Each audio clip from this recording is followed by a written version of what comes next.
ఆదికాండం 50వ అధ్యాయము 21 వచనం ద్వారా 21 వచనము ద్వారా దేవుడు మనతో మాట్లాడుతుంది. నేను మిమ్మల్ని మీ పిల్లలని పోషించదనని చెప్పి వారిని అందరినీ వారితో ప్రీతిగా మాట్లాడాను.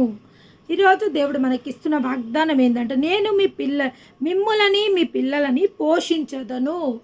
దేవాది దేవుడు ఈరోజు మనకిస్తున్న వాగ్దానం ఏంటంటే, మనని మన పిల్లలని ఆయన పోషించదను.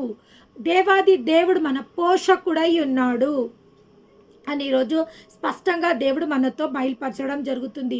మనుషులము మనం ఎన్నో రకాలుగా ప్రయాసాలు పడుతుంటాము, కానీ దేవాది దేవుడు ఏమంటుండంటే, ఆకాశ పక్షులను చూడుడి, అవి వడకవు, అవి విత్తవు, అవి వడకవు, అవి కోయవు, అయినప్పటికీ పరలోకపు తండ్రి వాటిని పోషించుచున్నాడు.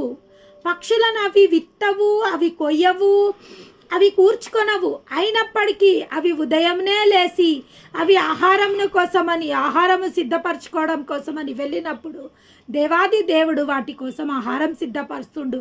కానీ మానవుల ప్రయాసం ఉదయం లేచినప్పటి నుంచి మానవుల ప్రయాసం ఏంటంటే, కష్టపడి వాళ్ళు కష్టపడితేనే మాకు ఆహారము, కష్టపడితేనే మేము వృద్ధి చెందుకోగలుగుతాము, మమ్ములని మా పిల్లలని పోషించుకోగలుగుతాము అనేసి ఒక మైండ్ సెట్లో వాళ్ళు ఉదయం లేవగానే వాళ్ళు ప్రయాసము ప్రతిరోజు ఏ రోజుకి ఆ ప్రయాసము. ఆ రోజు 40 సంవత్సరాలు దేవాది దేవుడు ఇజ్రాయేలీలని మన్నాతో పోషించడం జరిగింది. వాళ్ళు ఏం లేదు, వాళ్ళు ఉదయం లేసే వరకు వాళ్ళ గృహాల పైన మన్నా ఉంటుండే. ఆ మన్నాని వాళ్ళు కూర్చుకొని వాళ్ళు ఆ రోజంతటికి ఆ మన్నాని పెట్టుకుంటుండే. మళ్ళీ తెల్లారి మళ్ళీ మన్నా వస్తుండే ఆ గృహాల పైన. వారి మళ్ళా ఆ యొక్క మన్నాని కూర్చుకుంటుండే. కానీ ఈ రోజులలో మన ప్రయాసం ఈరోజు ఉద్యోగాలు చేస్తే తప్ప, ఈరోజు వ్యాపారాలు చేస్తే తప్ప ఏ రోజు భత్యం ఆ రోజుకి మనం సంపాదించుకోవాల్సిన వాళ్ళమైనాం. కానీ ఇక్కడ దేవాది దేవుడు ఏమంటుండంటే, నేను మిమ్మల్ని మీ పిల్లలని పోషించదను.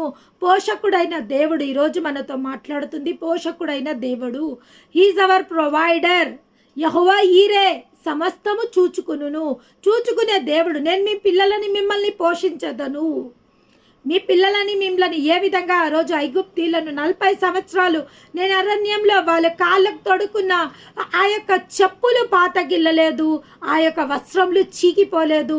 వాళ్ళని 40 సంవత్సరాలు ప్రశస్తమైన మన్నాతో పోషించిన దేవుడు ఈరోజు మనతో మాట్లాడుతుండు. ఏమంటే, నేను మిమ్ములని మీ పిల్లలని పోషించదను. ఇంకా ఏమంటుండంటే, ఈ యొక్క మాట యోసేపు మాట్లాడిన మాట. వాళ్ళ అన్నలతో ఈరోజు దేవాది దేవుడు మనకిచ్చిన ఈ వాగ్దానము యోసేపు తన అన్నలతో మాట్లాడిన మాట.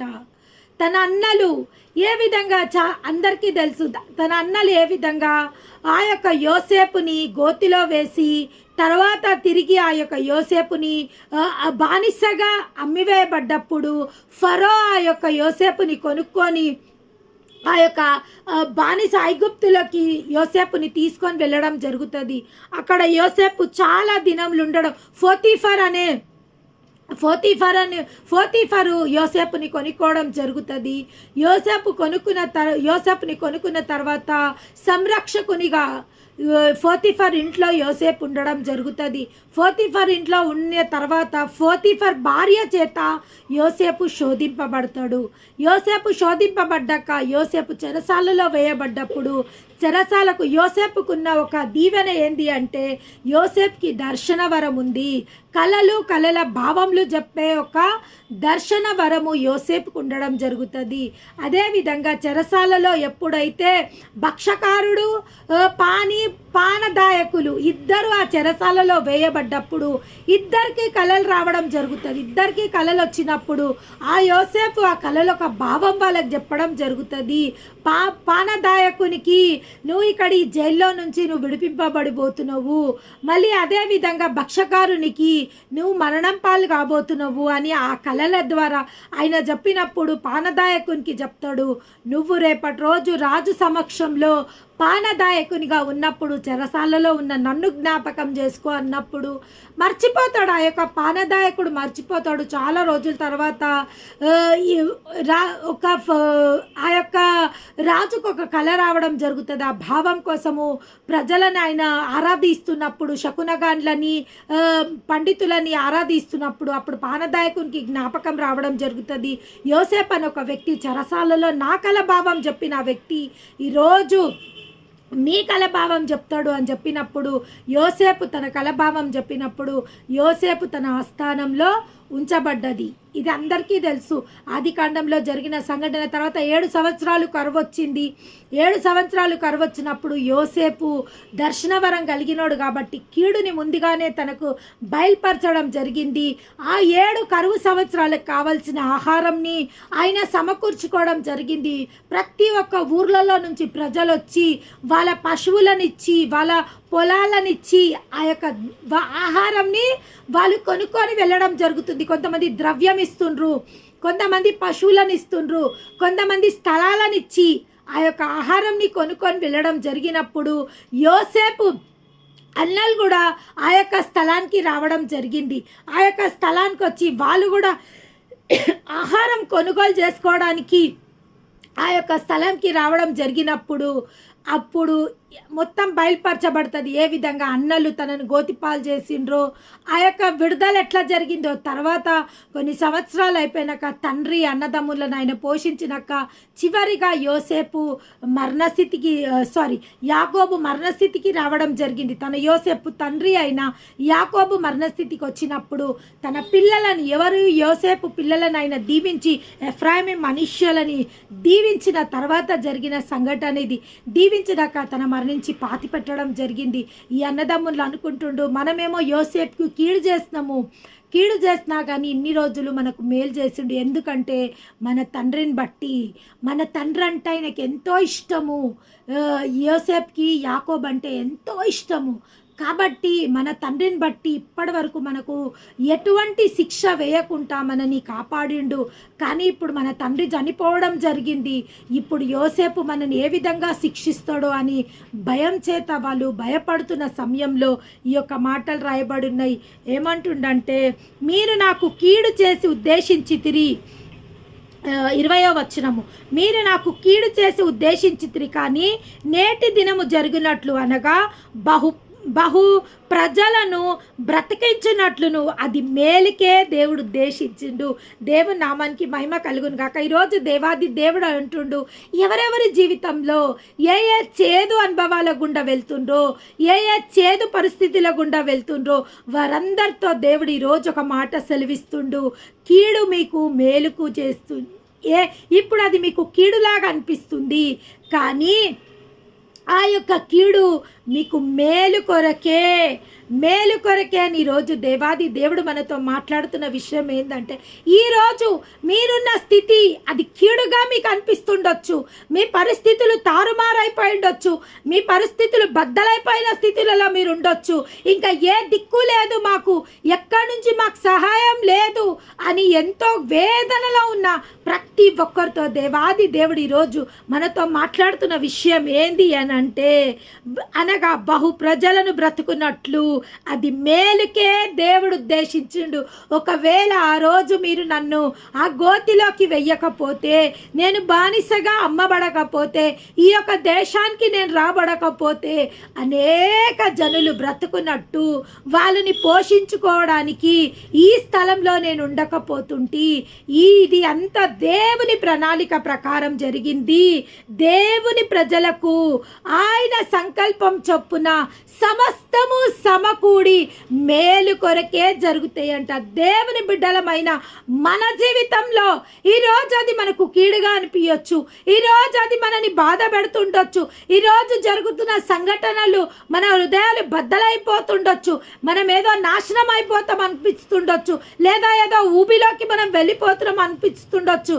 కానీ దేవుని యందు భయభక్తులు గల వారికి, దేవుని పైన ఆధారపడే వారికి సమస్తము సమకూడి మేలు కొరకే అని ఈరోజు దేవాది దేవుడు సెలవీయడం జరుగుతుంది. ఏది విశ్వాసుల జీవితంలో ఏ సంఘటన జరిగినా ఏది జరిగినా అది చివరికి సమకూర్చి మేలు కొరకే అని రోజు దేవాది దేవుడు మనతో సెలవీయడం జరుగుతుంది. ఇంకేమంటుండు, కాబట్టి భయపడకుడి, నేను మిమ్ములని మీ పిల్లలని పోషించేదనని చెప్పి వారిని ఆదరించి వారితో ప్రీతిగా మాట్లాడెను. ఈ యొక్క సంఘటన జరిగింది కాబట్టి మీరు ఏమీ భయపడాల్సిన అవసరం లేదు. మీరు నాకెంతో కీడు చేయాలని అనుకున్నారు, కానీ ఆ చివరికి ఆ కీడు దేవాది దేవుడు మేలు కొరకే చేసిండు. దేవుని నామానికి మహిమ కలుగును గాక. ఈరోజు మన పరిస్థితులు, మన శత్రువులు ఎంత బలవంతుడైనా, మన శత్రువులు మన పట్ల ఎన్ని పన్నాగాలు బన్నినా, దుష్టుడు మనకు రోగాలను తీసుకొచ్చిన, దుష్టుడు మనకు అప్పులను తీసుకొచ్చిన, దుష్టుడు మనకు ఒంటరితనాన్ని తీసుకొచ్చిన, దుష్టుడు మనకు అవమానాన్ని తీసుకొచ్చిన, దుష్టుడు మనని హేళనపాలు చేసినా కానీ దేవుడు ఏమంటుండంటే సమస్తము సమకూడి నీ మేలు కొరకే జరుగుతుంది. మీరు నా బిడ్డలై ఉన్నారు. ప్రతి ఒక్కటి మీ జీవితంలో జరిగే ప్రతి ఒక్కటి నా ప్రణాళిక ప్రకారము, నా ఉద్దేశం ప్రకారము నిశ్చయంగా మీ జీవితంలో జరుగుతుంది అని దేవాది దేవుడు ఈరోజు మనతో సెలవివ్వడం జరిగింది. ఇంకా ఏమంటుండంటే యోసేపు అతని తండ్రి కుటుంబం వారును ఐగుప్తులోని నివసించిరి. యోసేపు 110 సంవత్సరములు బ్రతికెను. యోసేపు ఎఫ్రాయిము యొక్క 3వ తరము పిల్లలని చూసెను. దేవుని నామానికి మహిమ కలుగును గాక. యోసేపు గురించి ఇక్కడ రాయబడి ఉన్నది. యోసేపు తన 3 తరముల పిల్లలని చూసెను. ఆనాడు యోసేపుని ఈర్ష చేత, ద్వేషం చేత వాళ్ళ అన్నలు, ఈ కలలుగానే వాడు వచ్చిండు, వీడంట కలలుగానే వాడంట, వీడికి దేవుడు అన్నీ చెప్తాడంట, వీడు ముందర మనం సాగిలబడతామంట, వీడికి మొక్కుతామంట, మనల్ని ఎవరెవరైతే హేళనాస్పదంలు ఉన్నారో, ఇప్పుడు ఎవరి జీవితాలైతే హేళనాస్పదంగా ఉన్నాయో, మా జీవితాలు హేళనగా ఉన్నాయి, మమ్మల్ని అందరినీ హేళన పాలు చేస్తుండ్రు, మేము ఎన్నిక లేని వారిలాగున్నాము. దేవుడు ఏమంటుండంటే ఎన్నిక లేని వారిని బలమైన జనముగా నేను చెయ్యబోతున్నా. ఎన్నిక లేకుంటున్నారా? ఈరోజు మీరు బలమైన జనంగా దేవాది దేవుడు మీ స్థితిని మార్చబోతుండు, మీ పరిస్థితిని మార్చబోతుండు అని ఈరోజు దేవుడు మనతో సెలవియడం జరిగింది. వాళ్ళ అన్నలు యోసేపుని ఎన్నిక లేని వానిగా చేసిండ్రు. అసలు ఆ యొక్క తమ్ముడు వీడు ఉన్నా ఒకటే మాకు, వీడు చనిపోయినా ఒకటే అని వాని గోతిలో వేసిండు. ఈర్ష చేత ద్వేషం చేత వాళ్ళ తమ్ముని చంపాలని చూసిండ్రు.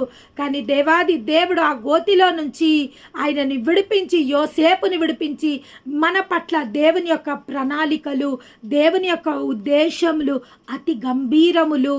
ఎందుకంటే తల్లి గర్భంలో రూపొందిమకముందే మనని ఏర్పరచుకున్న దేవాది దేవునికే స్తుతులు స్తోత్రములు.